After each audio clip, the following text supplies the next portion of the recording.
Welcome back, dear viewers. We hope you enjoyed that report. Let's move on to our next guest. He's here in the studios of Hala Kuwait. We have with us Dr. Sumant, Mishra, Paediatric Dentist, Ministry of Health. Hello and welcome, Doctor. Hi, good evening. Good evening. Thank you very much. It's a pleasure to have you with us.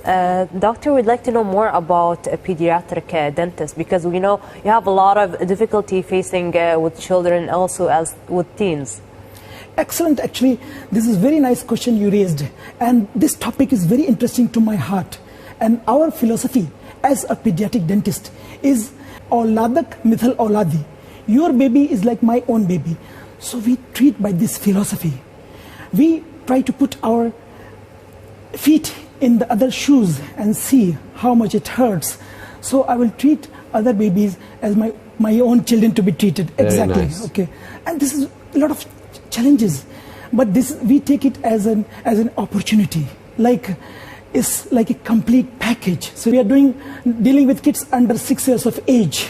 And they come with their mom or dad or both sometimes, because they need to be assured. They need to have some support next to them. Definitely support system. So we are treating with the kids as well as the mom, dad. And this is a bit challenging, which you take it nicely. And trust me, we learn from a small baby as well. Not only the language, but the way, the tantrums. And we feel like at heart we become child. And we have a lot of global issues like early childhood caries, and the American Association of Pediatric Dentists, they have also acknowledged this. This is a global common chronic childhood disease, and under 5 years of age, approximately 1/5 of the children globally are affected with this caries. And from 6 to 10 years of age, talking about statistics, almost half of the kids are affected by chronic caries. This is a bit alarming. And how it affects? It affects in the form of pain, functional impairments, or missing the school hours, also cost and economical effects. So we have a lot of campaigns. Let's say, talking about BSPD, British Society of Paediatric Dentistry, they launched a campaign, Dental Check by One campaign. What does that mean? It means the parents should be motivated to get their kids checked up before 1 year of age. Also AAPD. AAPD stands for American Association of Pediatric Dentistry. They say visit to the dentist should start either when the first tooth erupts or at least maximum by 1 year of age. Yes, doctor, it's very important. Even as infant, Tariq, they usually have checkups, and this is something I didn't know before. And usually the kids, as you mentioned, they get really scared before going to the dentist. I think all of us as kids, we usually have our mother or our father, sometimes both, as you mentioned. So this is very important to go and see a dentist whenever you can, especially even for kids. Because parents are not aware of this thing, that sometimes the kids even ignore this pain of their tooth decay or something like that. So what do you recommend now? You said newborns to 1, they should do a checkup before they're 1, after 1, once a year. Give us some advice for the audience who are watching right now. Definitely. This is another interesting point you made. The American Association of Pediatric Dentistry says, AAPD, also American Dental Association, yes, says earliest should be when the first tooth erupts, as we just told, or maximum at least 1 year of age of the baby. All right. Talking about recall examination to the dentist, it's all customized. Normally we have the feeling, we have the idea that every 6 months we should go to the dentist. Yes. But it's not, it cannot be generalized. It depends on subjective variations. Sure. So we are talking about those who are high risk. So we talk about caries risk assessment or associated medical conditions. Sorry, like caries, you mean cavities? Exactly, okay. Good point. Cavities. So the pediatric dentists do the risk assessment. How risk? Because cavities being multifactorial, multiple etiologies, not one cause. So we have to customize the treatment plan on the recall visit based on their food habits, their brushing, their fluoridation, all the combination, frequency of sugar intake. So based on that, it can be 6 months, it can be also less than 6 months like 3 months also. It varies from... Exactly, and also medically compromised, like let's say cancer patients, or those with medical or some diabetes. chronic conditions. Exactly. They may need more visits, doctor. Definitely. But now tell us a little bit, sir. You know, babies usually have bad habits, you know, like thumb sucking, which is normal. They use pacifiers or sleeping with baby bottles at night. And this usually has harmful side effects. Can you tell our audience a little bit about that, sir? To be honest, this is a very vast topic if we take it in details. But give us a brief on it, because we have a lot of other points to talk to you about. Lil Asif, it gets somehow postponed or ignored because mom, dad, they come tired from the work. In nowadays nuclear family, in contrast to earlier joint family. So mom, dad are working, they are stressed when they come in the evening. They see the baby sleeping with a baby bottle, thumb sucking and all those pacifiers, and calm, not cribbing, nothing. So they're okay, thank God, everything's okay, cool. Well, they want to watch TV. But the issue, first of all, we must appreciate that thumb sucking, according to AAPD, American Association of Pediatric Dentistry, is a normal phenomena. It starts right from the womb. When the child is growing in the womb, the child starts sucking the thumb or any finger. Why? Because they feel soothing, calm down from the unknown environment, unknown atmosphere, or parental separation. So that's why, and many times when they are tired, when they feel like sleeping, they start thumb sucking. So this is a normal phenomena. Should not panic, the parents should not panic, but normally 2 to 4 years of age, they continue. And the good thing is that they spontaneously, it goes away. So, but sometimes when vigorous thumb sucking is there, pacifiers and all those are there, it might cause, like you rightly said, developmental problems in the jaws, like the top jaw, maxillary, or the dentition, teeth. So like the thumb sucking is like that. So when they start doing like in the front, upper front will go like this. Because the upper thrust of the, unfortunately we don't have the model, sorry. Forward. Yeah, so the upper one will go forward, and the lower one, because of the shape, lower front teeth will go at the back. So it will be like open bite. Lisping, some of the words, S and Z can be converted to th, so like that. Or the palate. The palate will be narrow, high arch, sensitive inside as well, and soreness in the, apart from spread of bacterial, virus, and all those fungal infections. So these can be there. But we have to know the etiology of the cause and try to talk to the babies, try to spend time, try to find the etiology. What is the cause? What is the concern? Why he or she is concerned about that? Any triggering factors? Maybe she want to talk to the parents, remove their fears and all those things, and reward them. Shouting and all those things will not help. Reward them positively. That's right. Maybe do the exchange that pacifiers will go to the toy shop and tell them, okay, this toy, but the pacifier goes. So then, yes, encouraging them is very important. Used to this step by step. There are a lot of appliances out there which will help if it goes unchecked for long. So the parent should consult a pediatric dentist, child dentist. So that very well said, Dr. Fatma. What do we have coming up next? Another question for Doctor. Well, Doctor, we have a lot of questions, and some of the questions are for our teenagers as well as our kids, because we know a lot of our kids are usually afraid, as you mentioned earlier, to go to the doctor, and this usually has a lot of consequences for them. So can you tell us more about these consequences? See, the dental fear. Phobia, sometimes we use it interchangeably. You know, by the way, doctor, it's not even just the adolescents or teenagers, even adults are sometimes, Fatma, afraid to go to dentists. But carry on, sir. Nicely put up, yeah, exactly. I've seen many babies nice, and the parents falling down, just seeing the procedure. Lil Asif, unfortunately, I have a feeling for them, and we keep a check on the parents as well. That's what makes pediatric dentists very challenging and interesting. They are the jewels, the future of a society, the kids. So we are indirectly treating their psychology, also the parents, and the future of a society, talking about the phobia, the fear.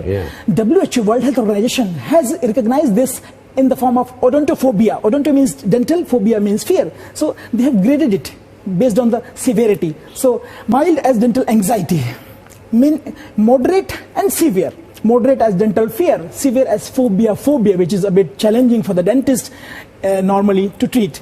So according to WHO, approximately 15 to 20% are affected globally by this phobia. And we have to calm them down. The phobia is not only individual perceptions, it can be triggered by the environment of the dentist. The drilling sound, the smell, simple, the smell of the hospital. So right from the For time, me, it's the drill. It's very scary, Tariq. exactly. Yes. So right from the time we receive a child patient from the reception, the carer who's going to receive it, the message going through there, it's not only verbal, it's also the non-verbal communication. So we go I there. think visually too, if you have like on the wall things that are colorful for kids, they Definitely. feel relaxed. If you like yourself, you're always you look very like a nice person, smiling always, doctor, so that would make them feel comfortable too. Exactly, good point. The tone and tenor of the voice. Sure. And giving them control when inside the clinic. When we meet them, we go to the level of their eyes, eye-to-eye contact, and addressing them by their name makes more close. Talking about the culture, knowing the culture, like let's say talking about the culture here, now Ramadan is coming, Girgyan is coming, so we know they will be eating Excited more. to talk about so this, talk yeah. about Eating them some sweet and food their too. mom, dad, that sweet cannot be stopped, Yeah. but can be like at times of meals. Can be managed, so of when course. they take the meals, it will dilute the effect. Or just like reduce the frequency, or talking about other things like too much of fizzy drinks can be like cut down, or with the straw technique, or with the meals, or diluted with the ice. So once again, talking about the anxiety and all those things, so we empower them inside the clinic. We have a lot of emotional adaptations, emotional intelligence, and all those behavior management tools like TSD, tell, show, do. So we tell them what happens, and then show them on let's say our hand, that this is like, and using the children's terms, like this is never mentioning about the pain, never mentioning about the injection, talking about the sleeping juice and Asir Portugal, orange juice, and all the things. Yes. And then give them the drill later on. Tell, show, and do. And then they start drilling and empower them. Okay, your name is Fatima. Okay, take this, Fatima. Oh, mashallah, see Dr. Fatima. And she's brushing like that. Okay. Fi awar, there is pain, nothing. So they feel empowered. So it's basically about fear Some of techniques the unknown. you use, yeah. So when they talk about fear of the unknown, but we make them known, so that fear goes away. So that's one of the issue. A lot of multitasking. Good to hear that, doctor. And recap for us now, the audience and the parents may be watching, about how often to visit. Tell us some details more about that, to see the dentist. Generally 6 months. Okay. But the dentist will chart. When they go to the pediatric dentist, they will make Depending a on chart. every case. Exactly. Some cases need more frequent, like every 3 months if there are Sure. more caries. So the pediatric dentist will tell about the caries risk, the cavities risk assessment. More risky, more chances, more risk factors. Frequent visit, like 3 months, 4 months, or something like that. 6 months, 9 months, something like that, okay? Where we do not only the checkups, also radiographs, x-rays. Radiographs, we try to keep it using the principle ALARA, as low as reasonably achievable.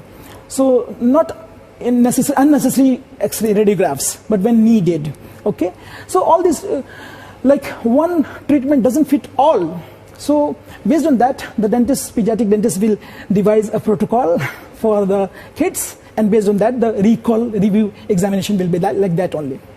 Okay, Yeah, good to of hear course. that. That's some valuable information, Fatma, for the audience watching tonight. Of course, I think everyone already really are scared sometimes to go to the dentist. That's why they postpone the 6-month checkup to a year checkup. So this is very important for our dear viewers. It's very important to check for your teeth, for any kind of cavities, as well as for your kids. Doctor, is there something you would like to say to our dear viewers who are watching? Any word of advice? Any final message, because especially now Ramadan is coming, and as you said, Girgyan, some advice for the parents out there how to better take care of their little kids? As we told just now, we cannot completely stop Sure. the kids from eating sugary things, sticky things, fizzy drinks, but we can minimize the frequency. There is a chart by Stephen Curve. So more frequent sugar, the more acid attack on the teeth and more chances of cavities. So try to minimize, try to see, take care of the food, dietary habits, healthy food. And if they take sweet with food, so it will minimize, dilute the effects. And the main thing, kindly don't miss the dental appointments. Don't ignore till it hurts. They keep saying, Maafi awar doctor. There is no pain, doctor. Why? Because they don't want to go. I think that's the reason exactly, why. Small cavity can progress to big one, and then Sure. Lil Asif, unfortunately, we have to lose the teeth. That's really unfortunately. bad. Losing the teeth for the small kid is not only like a space maintainer, but also it helps the natural primary teeth. Sure. Milk tooth helps the eruption of the permanent teeth. That's dime. So that is very essential. And also now talking about Ramadan, healthy diet, regular brushing techniques and all those things, and at least once flossing, which has been recommended by American Dental Association, American Association of Pediatric Dentistry, that brushing at least twice for 2 minutes, soft brushes, fluoridated toothpaste, any company, okay, and at least once flossing before sleeping.